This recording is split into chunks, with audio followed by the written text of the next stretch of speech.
जी, अस्सलाम वालेकुम वरहमतुल्लाहि वबरकातुहू। अपना नाम बताइए और मेरा प्रोफेशन है मेडिकल स्टोर फार्मेसी है चलाता हूँ मैं।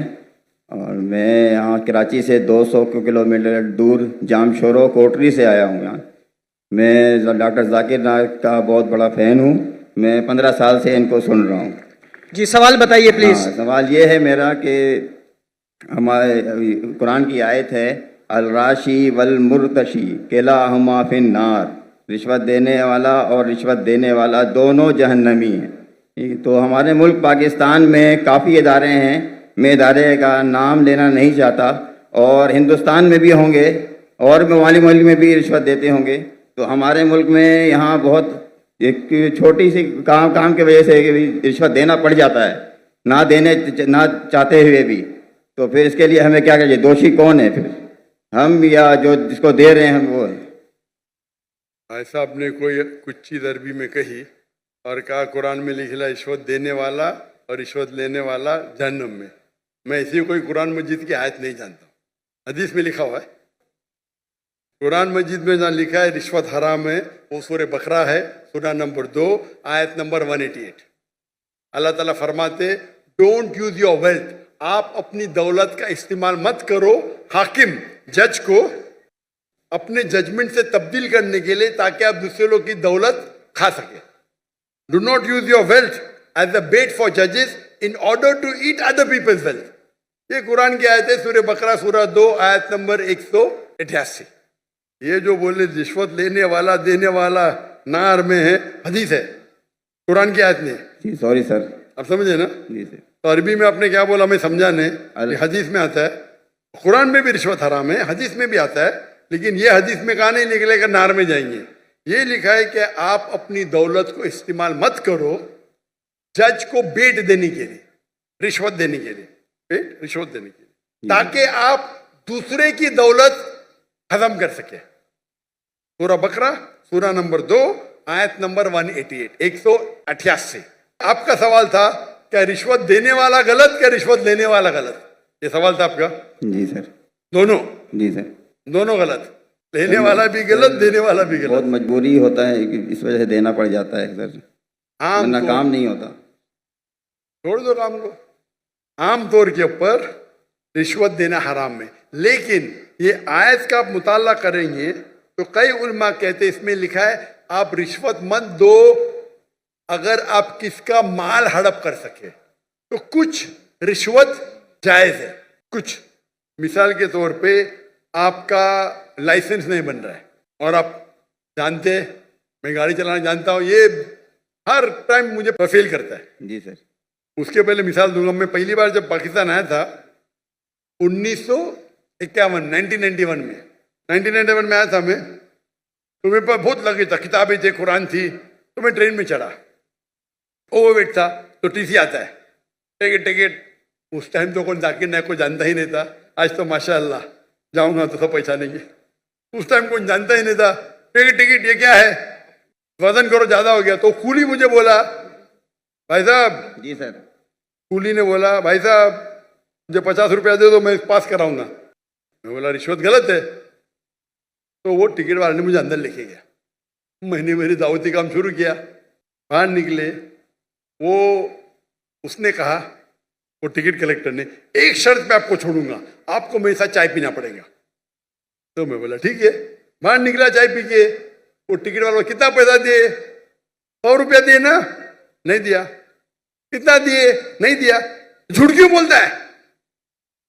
उसको यकीन ही नहीं कि टिकट वाला बिना पैसे मुझे छोड़ेगा, इतनी रिश्वत है यहाँ। आप समझे? जी सर। वो तो मुझे जानता ही नहीं था मैं डॉक्टर जाकिर नाइक हूँ, बराबर ना? कितना पैसा दिया? नहीं दिया।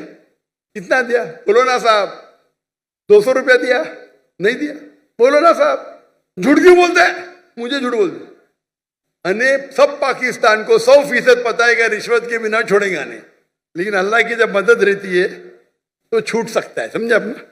मेरे पास कुरान की किताब थे, तर्जुमा थे, बांटने के लिए लेके आया था, समझे ना? तो ये गलत फहमी कि रिश्वत के बिना काम नहीं होता है। माशाल्लाह मैं तो रिश्वत देता ही नहीं हूँ, लेकिन उलमा क्या कहते हैं कि अगर वो रिश्वत से आप दूसरे का हक नहीं मारते तो इजाजत है। मिसाल के तौर पे आपको लाइसेंस गाड़ी का लाइसेंस है, आप गाड़ी चलाना जानते हैं, तो ये भाई रिश्वत दे के छोड़ेगा नहीं। आप रिश्वत देते तो आप गुनहगार नहीं, लेने वाला गुनहगार। सर यही पूछना था। लेकिन ये बहुत कम मौके से, बहुत कम। ओवरवेट के रिश्वत दूंगा तो मैं गुनहगार, क्योंकि मेरी गलती है।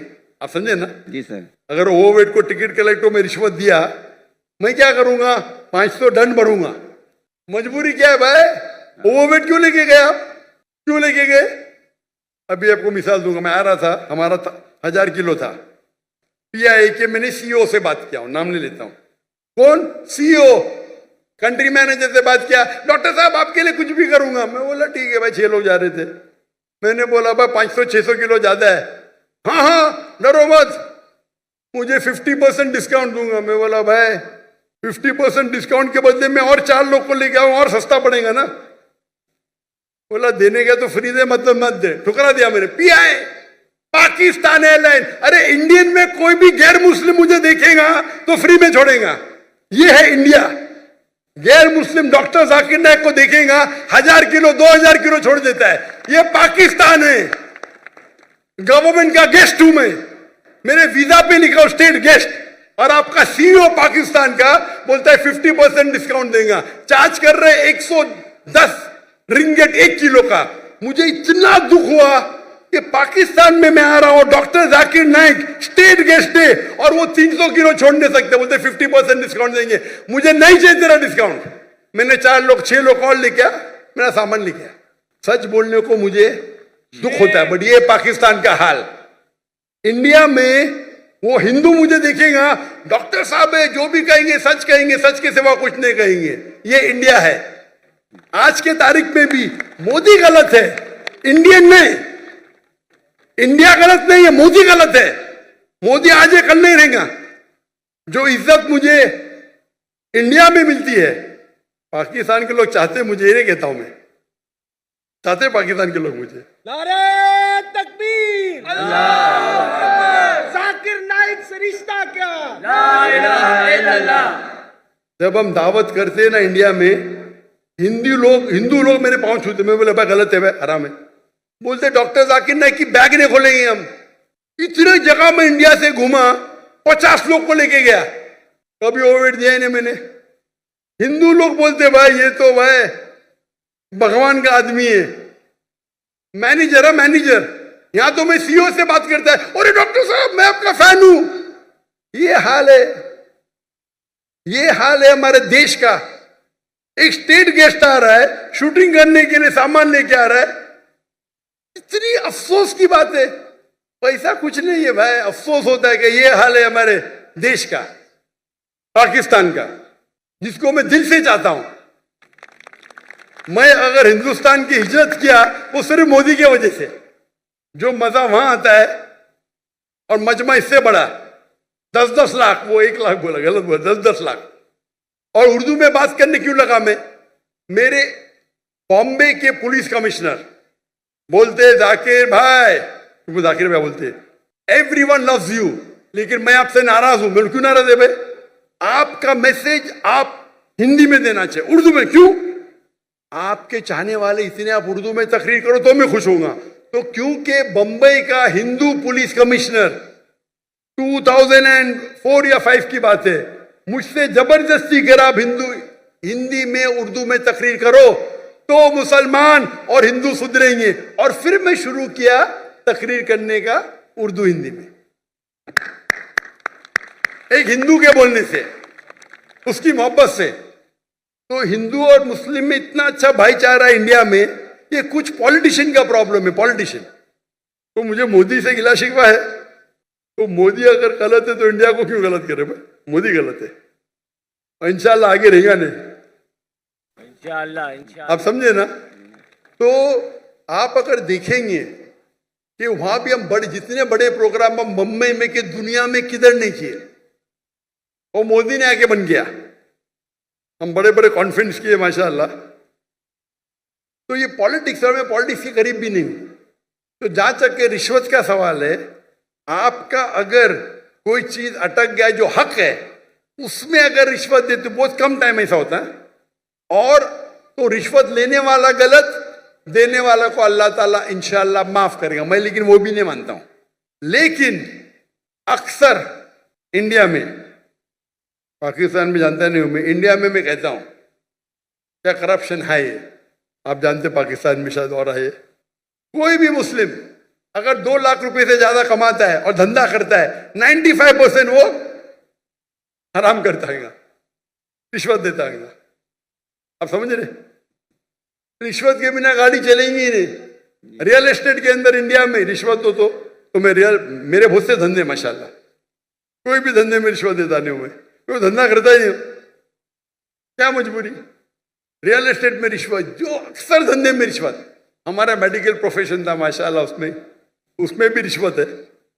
अगर मैं रिश्वत दूंगा तो 5 गुना ज्यादा कमाऊंगा। अरे अल्लाह ताला झोली में डालता है तो क्या रिश्वत देना? पैसे की मोहब्बत ही क्या? तो अक्सर लेकिन जितने रिश्वत होते धंधे वाले, बिजनेस के, ये 95% हराम है। अगर आप बिजनेस में आपका लाइसेंस पास करते, आप दूसरे के लाइसेंस को रोक रहे, तो अक्सर जितने रिश्वत है वो हराम है। लेकिन अक्सर बिजनेस में, चाहे इंडिया में और पाकिस्तान में, हराम काम करने पड़ता है अक्सर। मेरा उसूल क्या है? अगर आप रिश्वत देके कमाते हैं 1 अरब रुपया, पूरा 1 अरब भी आप अगर डोनेशन में देंगे तो भी नेगेटिव में रहेंगे। रिश्वत देने का आपको नेगेटिव 1000 पॉइंट मिला, डोनेशन देने का प्लस 100 पॉइंट मिला, आप नेगेटिव 900 पॉइंट हो गए। इसीलिए अल्लाह ताला फरमाते हैं गरीब इंसान को जन्नत में जाना आसान है, अमीर इंसान की हिसाब किताब होगी। अभी मेरे बिजनेस में पार्टनर अल्लाह ताला, मेजर शेयर उनका है, तो मुझे फर्क ही नहीं पड़ता नुकसान या फायदा। आप समझ रहे? मेरा बिगेस्ट शेयर होल्डर अल्लाह सुब्हान ताला है, मुझे तो चैरिटी देने का है, तो अल्लाह ताला मेरी झोली में डालता। मैं लेक्चर भी करता, अल्लाह ताला यहां से पैसा देता, वहां से पैसा देता। लेकिन दावती काम के लिए बहुत पैसा लगता है, चाहने वाले बहुत है मेरे। लेकिन रिश्वत आमतौर पे देने वाला भी जहन्नम में, लेने वाला भी, अनलेस आप अपने हक के लिए रिश्वत देने में अगर आप किसका हक मारते हो, और अक्सर रिश्वत में हक मारते हो। मिसाल के तौर पे आप टेंडर दिए, टेंडर में कोई आपका क्लर्क आपको टेंडर के लिए, टेंडर का मैं अमाउंट बोलूंगा, आपको पैसा देता है, ये हराम है। या आपका लाइसेंस अटक गया, लाइसेंस पास करने के लिए आप कोई मिनिस्टर को पैसा देते हैं, हराम है। तो इसमें दोनों गलत, देने वाला लेने वाला। तो अक्सर रिश्वत में दोनों गलत होते, देने वाला लेना। चंद ऐसे किस्से है या वाक्य है जिसके अंदर आप अपने हक के लिए लड़ रहे। आपको ड्राइविंग आती है, जानबूझ के आपको फेल कर रहा है, जब तक मैं पैसा नहीं दूंगा ये पास नहीं करेगा। उस टाइम आप कुछ पैसे देते हैं तो इंशाअल्लाह अल्लाह आपको माफ करेगा, लेकिन लेने वाले को हराम है। लेकिन आमतौर पे रिश्वत देना लेना दोनों हराम है। Hope the answer the question.